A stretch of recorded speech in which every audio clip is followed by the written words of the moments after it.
The desert had a way of breaking men by the third day without water. The cowboy's lips were cracked, his throat raw, and his mind heavy with the fog of thirst. His horse plodded wearily beneath him, each step slower than the last. Heat shimmered off the sand, twisting the horizon into cruel mirages that offered the promise of water, but vanished when he rode closer. He knew he wouldn't last much longer. Then, by some stroke of grace, he saw it, a thin line of green, low brush clustered. Around a stone hollow, a spring. A real one this time, glistening faintly in the sun. He slid from the saddle, knees buckling, and stumbled forward with his canteen clutched in hand. The sight that stopped him was not the water itself, but the man sprawled beside it.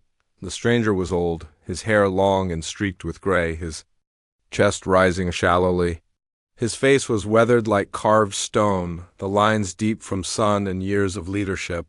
His clothes marked him instantly. Apache. A chief, if the beadwork and eagle feather adornments meant what the cowboy thought they did. For a moment, the cowboy hesitated. He had heard the stories. The Apache were fierce, proud, and unforgiving of trespass. White men who crossed their path often never returned. But here lay one of their own, half dead from thirst. Within reach of the very water that might save him, the cowboy's throat burned as he looked at the spring. He could drink, fill his canteen, and leave. No one would know. No one but himself, but something in the old man's face stopped him, the desperation beneath the strength, the flicker of life clinging by threads. The cowboy crouched, dipped his canteen into the cool water and lifted the stranger's head. "Easy now, old-timer," he muttered, his voice rough. "Don't you give up on me." He poured a thin stream of water into the man's mouth. At first, the stranger choked, but then he swallowed greedily. The cowboy gave him another sip, then another, careful not to let him drink too fast. Minutes passed before the Apache stirred fully, eyes fluttering open. They were sharp, piercing, even in weakness.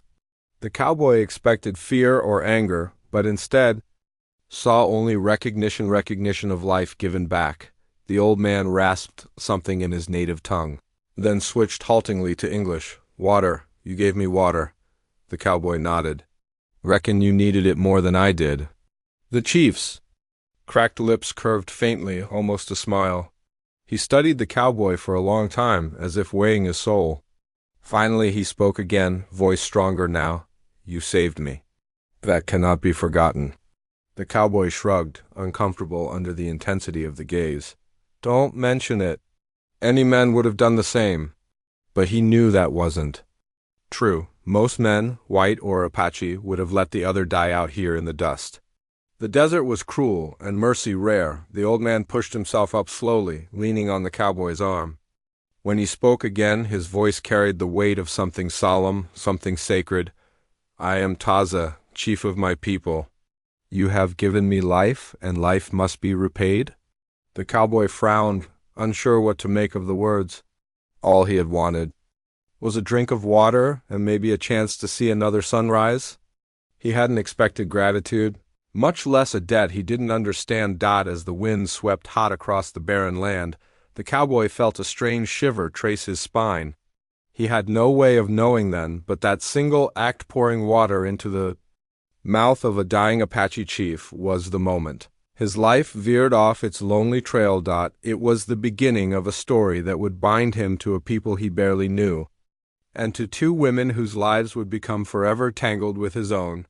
The Apache chief Taza sat by the spring, his breathing steadier now, though his skin still carried the gray pallor of a man who had brushed shoulders with death. He cupped water in his hands, drinking slowly, then splashed some across his weathered face. Each motion seemed to draw a little more strength back into his body. The cowboy leaned against a rock, his own thirst finally eased. His horse grazed quietly nearby, relieved to find grass and shade. For a time, neither man spoke. The desert hummed around them with the low drone of insects and the sigh of hot wind. Finally, Taza turned to the cowboy. His eyes, sharp even in their weariness, locked on him with a weight that made the cowboy shift uneasily. "You gave water to me," Taza said, his English slow but certain. "You gave life." The cowboy shrugged. Figured you'd have done? The same if it were me lying there. The chief's lips curved slightly, though not quite into a smile. Many men walk past dying stranger. Many men see enemy, not brother. You did not. The cowboy scratched at his beard, uncomfortable under the praise. Don't make me out to be a saint. I just did what any decent man ought to.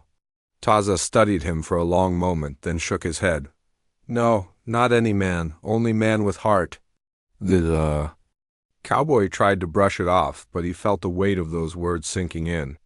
This wasn't the kind of thanks he was used to. In his world, debts were paid in coin or bullets, not in sacred promises. The chief stood with surprising steadiness for a man so recently near death. He straightened to his full height, his presence suddenly commanding, as though the desert itself bowed to his will. You must come, he said. The cowboy blinked. Come? Where? To my people, to my camp. They must see the man who saved their chief. The cowboy froze. He knew enough of frontier life to understand what that meant. Walking into an Apache camp was dangerous, even foolish. Settlers' tailies were filled with men who never came back. He opened his mouth to refuse, but Taza cut him off, his tone leaving. No room for argument. You saved me. You are tied to us now. My people must honor this bond. To refuse would dishonor both. The cowboy let out a slow breath, looking out across the barren desert. He had been traveling with no destination, just a wandering soul trying to outrun a past filled with too many regrets. Maybe fate had shoved him onto this path for a reason. All right, chief, he said finally. I'll ride with you. Taza's eyes glimmered with approval. He touched his hand briefly to his chest, then to the cowboy's shoulder, a gesture of respect. Good, my people will know your name. They set out together, Taza on a lean bay horse that had been grazing nearby, the cowboy on his weary mount. The sun had begun to tilt westward, throwing long shadows across the desert floor. The cowboy kept glancing at the man beside him, still trying to make sense of it all. Hours later, the land shifted. Low hills gave way to a valley dotted with brush and cottonwoods, and from the distance came the faint curl of smoke. The cowboy's stomach tightened as they approached. Children's voices drifted faintly on the wind, followed by the bark of dogs. Tia raised his hand and gave a low whistle.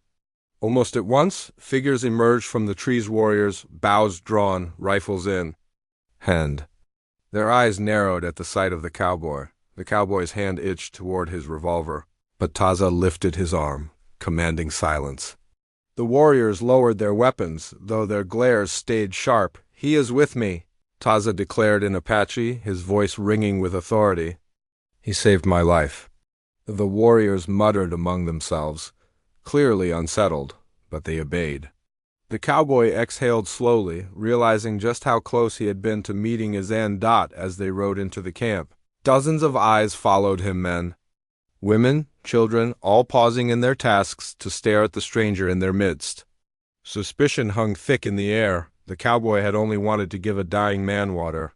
Now he was walking straight into the heart of the Apache, and whatever awaited him there, he knew it would change everything. The Apache camp unfolded before the cowboy like something from a dream, raw, alive, and wary. Hide tents rose in neat circles, smoke from cooking fires curling skyward. Children darted between them, stopping to stare at the stranger. Women carrying baskets of corn paused mid-step, whispering to each other as he passed. Warriors stood stiff, hands near their weapons, their dark eyes never leaving his face. The cowboy felt every gaze like a knife. He shifted in his saddle, aware of how out of place he was. His boots, his hat, his revolver, every piece of him screamed outsider. Beside him, Chief Taza rode tall and silent, commanding respect with every nod and glance. Yet even his presence wasn't enough to smooth the ripples the cowboy caused. At the center of camp, Taza dismounted. The cowboy followed, his legs stiff from hours in the saddle. He had barely touched the ground when three warriors strode forward, their faces carved with suspicion. One of them, broad-shouldered and scarred, barked something in Apache. Though the cowboy couldn't understand the words, the meaning was clear. Enough, what is this man doing here? Taza lifted his hand, silencing them. Switching to English so his guest would understand, he said firmly, "This man gave me water. When the desert would have taken me, he gave me life. He is under my protection." The camp fell into a heavy silence.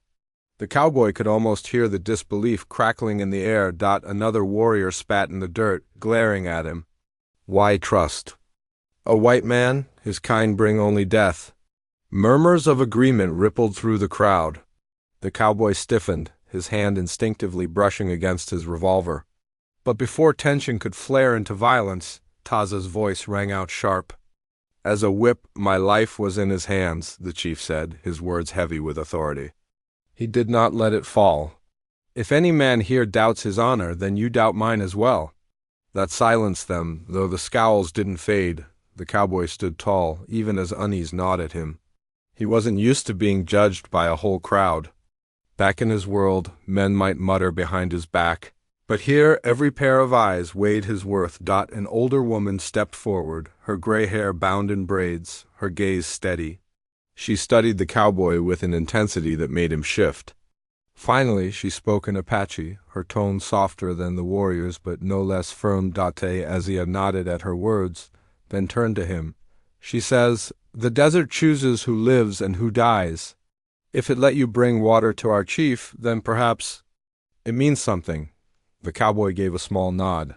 Unsure how to answer, children crept closer now, peering at him with wide eyes. One boy reached out, curious, and touched the fringe of his coat before darting back. The cowboy almost smiled until he caught the lingering suspicion in the adults' faces. This camp wasn't just a home.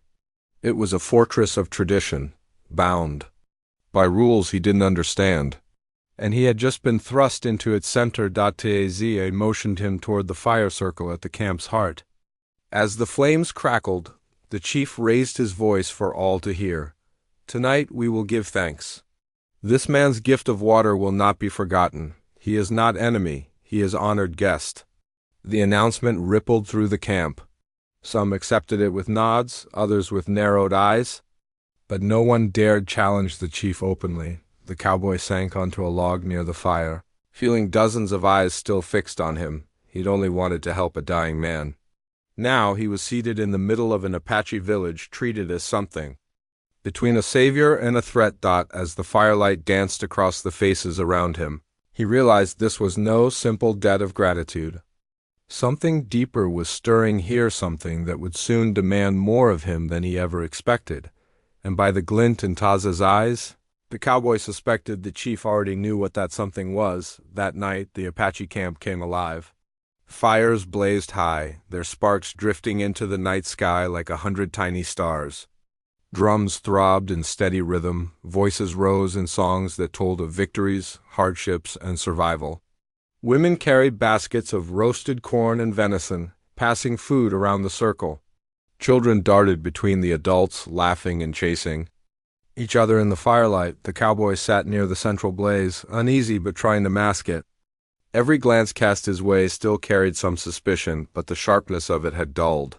They tolerated his presence now, if only because their chief demanded it. Taza sat across from him, regal despite his recent brush with death.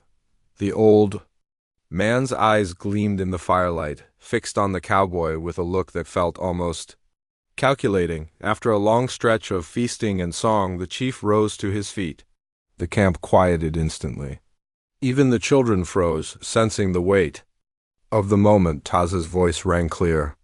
"This man came to me in the desert when death had closed its hand around me. He did not turn away.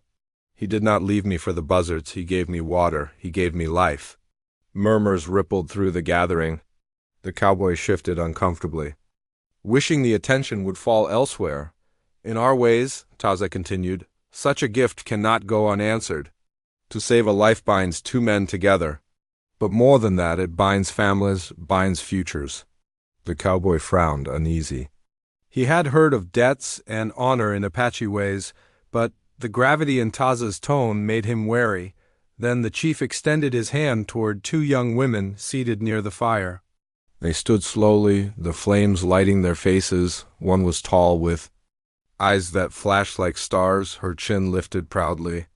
There was strength in her stance, a spirit that seemed ready to challenge anything in her path.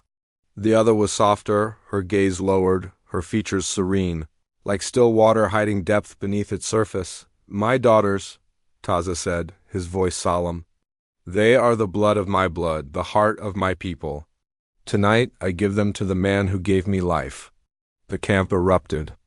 Gasps, shouts, whispers surged like a sudden storm. The cowboy's stomach dropped. Had he heard right? 2 daughters, marriage, he had expected thanks, perhaps a gift of food or a blanket. Not this, not a life-changing bond with the chiefs. Family. The proud daughter met his gaze boldly, her eyes unflinching.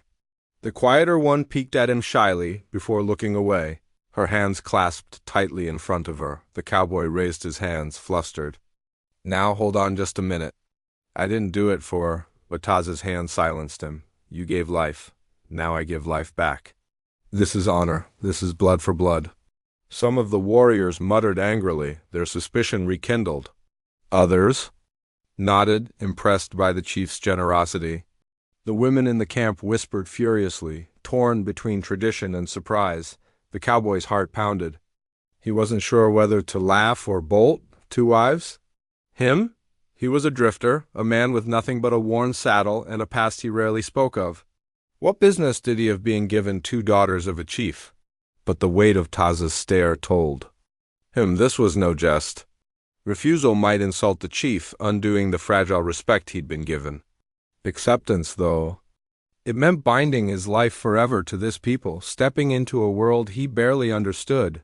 The cowboy looked from one daughter to the other, feeling the camp's eyes burning into him. He had offered water without thought, a simple act of kindness. Now that choice had rippled outward into something vast, something that might rewrite his entire life. The night's drums resumed, louder, faster, like the heartbeat of the earth itself. And as the camp celebrated the chief's words, the cowboy sat in stunned silence, realizing that his journey had just taken a turn he could never have imagined. The night had settled heavy over the Apache camp, though the drums and laughter still carried on. The cowboy sat rigid near the fire, trying to swallow the shock of what had just unfolded. 2 daughters. A marriage he hadn't asked for, hadn't even imagined. When the feasting slowed, the chief's eldest daughter stepped forward. Firelight painted her face in bold lines, her dark hair catching the glow like a raven's wing. Her eyes, sharp and steady, never left the cowboy's. "I am Ayana," she said. Her English firm, though colored with her people's rhythm.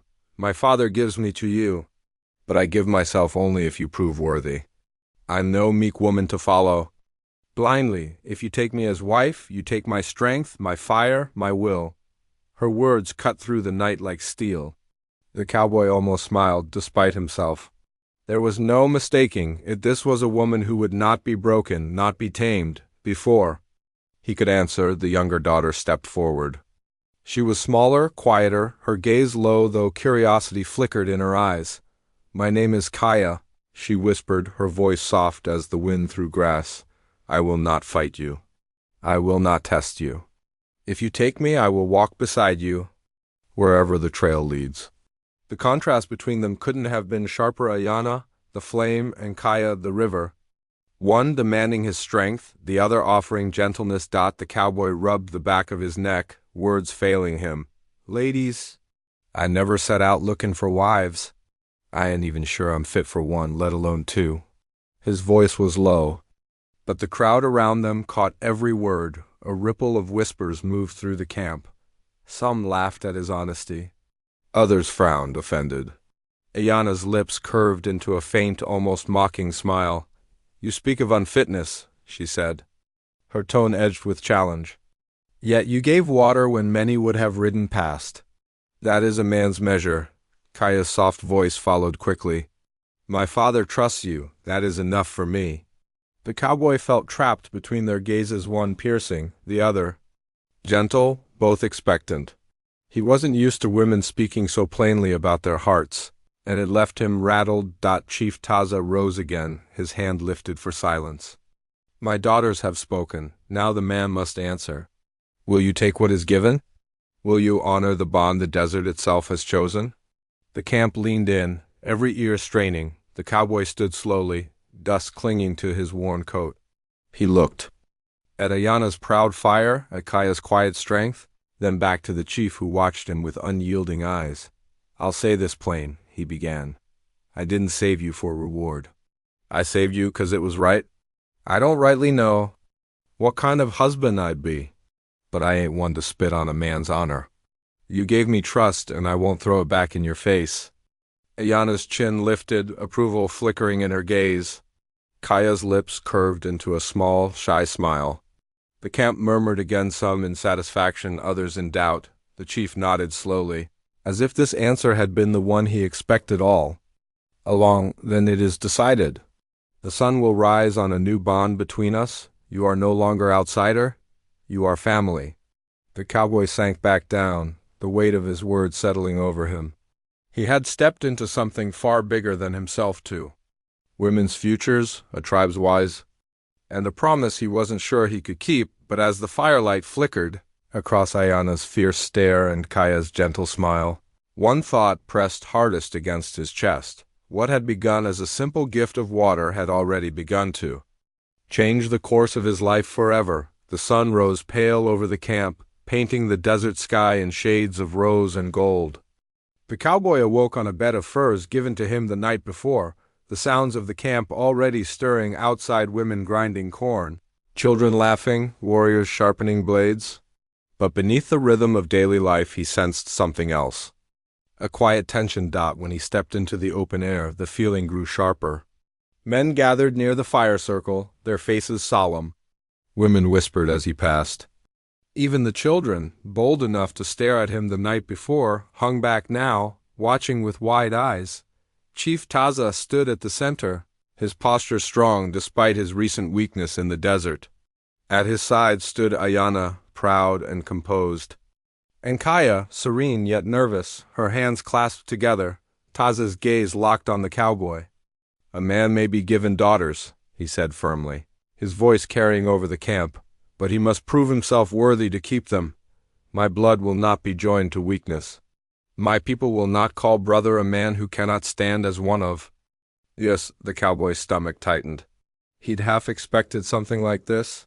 Gratitude might win him a place by the fire for a night, but marriage into the chief's family? That demanded more. "What kind of proving are we talking about?" he asked cautiously. Ayana's eyes gleamed with challenge. "You will face trials, the same as any Apache warrior who seeks to take a wife." Murmurs of agreement rippled through the warriors. Some smirked, clearly eager to see him fail. Taza lifted a hand, silencing the whispers. 3 trials: strength, skill, and spirit. If you endure them, you will have the right to stand beside my daughters. If you fail— his pause was deliberate, his eyes hard. "Then you leave this camp and never return." The cowboy let out a slow breath. Walk away, and he could be free of this tangled situation. No wives, no tribe watching his every move. But the weight of Ayana's proud stare and Kaya's hopeful eyes anchored him in place. Leaving would mean dishonor. And for reasons he couldn't quite name, that cut deeper than he wanted to admit. He nodded. "All right then. I'll face your trials." The first came quickly. The warriors led him beyond the camp to a clearing where a massive log lay on the ground. Taza explained, "Strength. Any man who cannot bear the weight of his people cannot bear the weight of family. Lift it. Carry it across the circle." The log was thicker than the cowboy's waist, heavy as stone. The warrior smirked. Sure he'd buckle. The cowboy spat in his palms, crouched, and wrapped his arms around the rough wood. Every muscle screamed as he heaved it up, staggered under its weight, and began the slow trudge across the circle. Sweat ran down his face, his boots dug deep into the dirt, but he gritted his teeth and kept going. When he finally dropped the log at the far side, his chest heaving, a few warriors nodded grudging respect. The second trial was skill. They gave him a bow, the string taut, the arrow sharp. A target was set far across the clearing. He must strike as one who can hunt. "Who can feed family," Taza declared. The cowboy had never been much with a bow. Guns were his tools. But he steadied his breath, remembered long hours of shooting. Cans off fence posts as a boy, and drew the string. His first arrow wavered, striking near the edge. Laughter rippled through the crowd. His second shot landed closer. On the third, he took his time, exhaled slowly, and let it fly. The arrow? Buried deep in the target's heart, the laughter died. The third trial, Taza announced, would come at sunset. Spirit. A test not of body, but of heart. As the camp dispersed, the cowboy sank down near the fire, his arms aching, his hands raw from the bowstring. He caught sight of Ayana standing nearby, her expression unreadable, though he swore he saw a flicker of approval. Kaya, on the other hand, gave him the gentlest of smiles, quiet encouragement that soothed his weary soul. The hardest trial still awaited him. But one thing was certain, he'd already come too far to walk away now. As the sun sank low, the desert burned with orange and crimson light. Shadows stretched long across the Apache camp, and with them came the weight of the third trial. The cowboy's muscles still ached from the log he'd carried, and his fingers stung from the bowstring, but this last test was different. He could feel it in the solemn way the people gathered, in the way even the children grew quiet. Chief Taza stood tall, his daughters at his side. Strength and skill are seen with the eye, he said, his voice carrying through the dusk. But spirit is hidden within a man's heart. Tonight we will see if this stranger's spirit is true. The cowboy shifted, uneasy. And just how do you aim to test my spirit? Taza motioned toward the circle of warriors who stepped forward, their faces hard and serious. One carried a bundle wrapped in deer hide. From it, he withdrew a rattle painted with sacred symbols, its handle carved with feathers and bone. Another brought forth a glowing coal, which was placed in the center of the circle. This is the fire of truth, Taza declared. You will sit before it, and the shaman will call on the spirits. You will be shown visions. If your heart is false, the fire will burn you. If your spirit is weak, the visions will break you.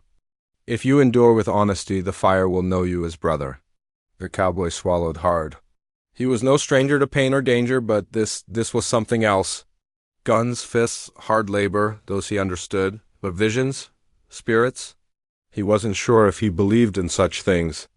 Yet the tribe did, and their belief had power. The shaman, an old man with a face lined like dry riverbeds, began to chant.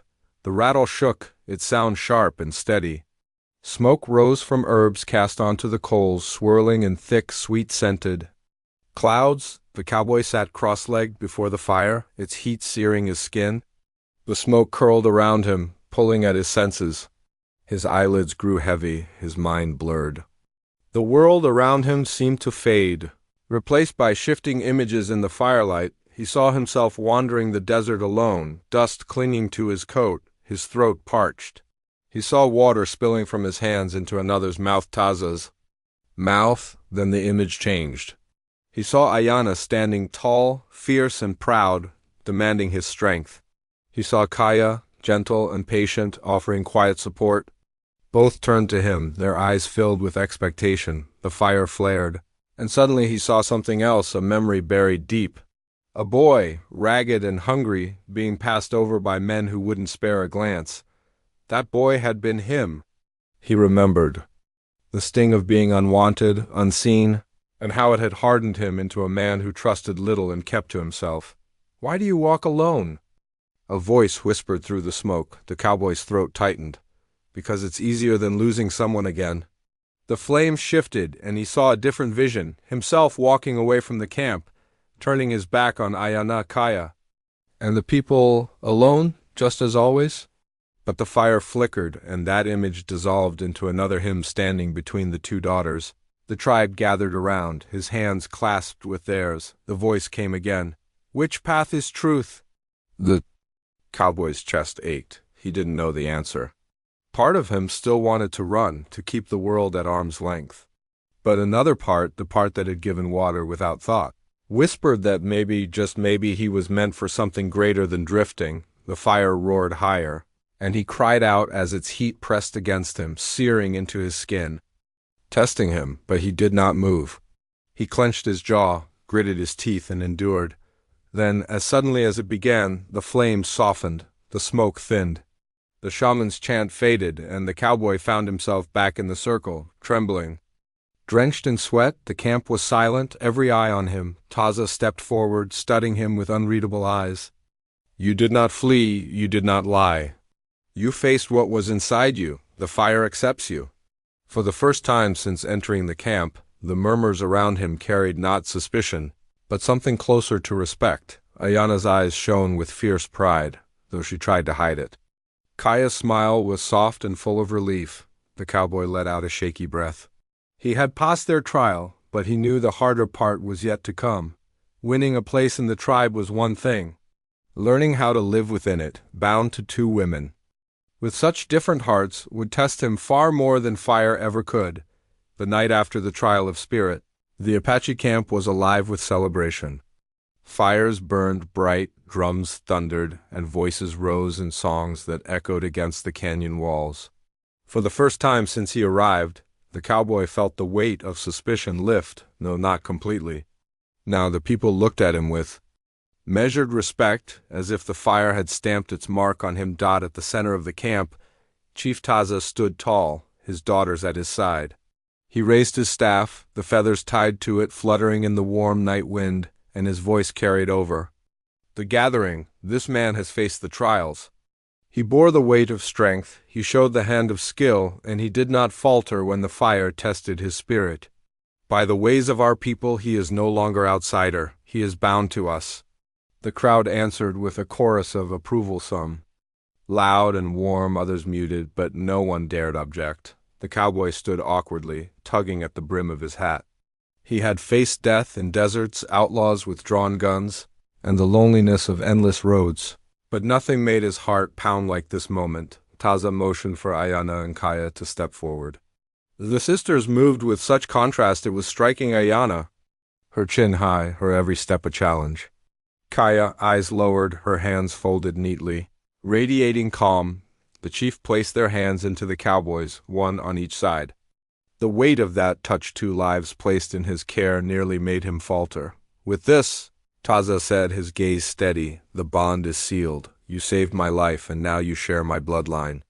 These women are yours to protect, to honor, and to walk beside. Fail them, and you fail me. Honor them, and you honor us all. The cowboy's throat felt dry. He wanted to protest, to explain he was no man for such a role. But the eyes of the tribe bore into him, and the hands of the two women in his own steadied him. One warm and firm, Ayana's grip, strong as her spirit. The other soft and hesitant, Kaya's touch, light as drifting water. He swallowed hard. I'll do right by them, he said simply. The words were all he had, but they carried the weight of a vow. Ayana's lips curved, not into a smile, but something sharper approval mixed with challenge, as though daring him to keep that promise. Kaya gave him a shy, fleeting smile, her eyes shining with quiet hope. The celebration burst into full force. Meat was roasted, songs grew louder, dancers moved in circles around the fire, their shadows leaping on the tents. Children laughed as they mimicked warriors' steps, while elders sat nodding to the rhythm. The cowboy found himself pulled into the circle, Ayana on one side, Kaya on the other. He moved stiffly at first, unfamiliar with the dance, but Kaya's gentle guidance steadied him while Ayana laughed and pushed him to keep up. For the first time in years he laughed too rough, unpolished, but real. As the night stretched on, he slipped away for a moment, standing at the edge of camp beneath the vast, star-filled sky. The desert stretched endless before him, wild and unforgiving, yet somehow less lonely than before. He thought of the life he'd led, always drifting, never staying.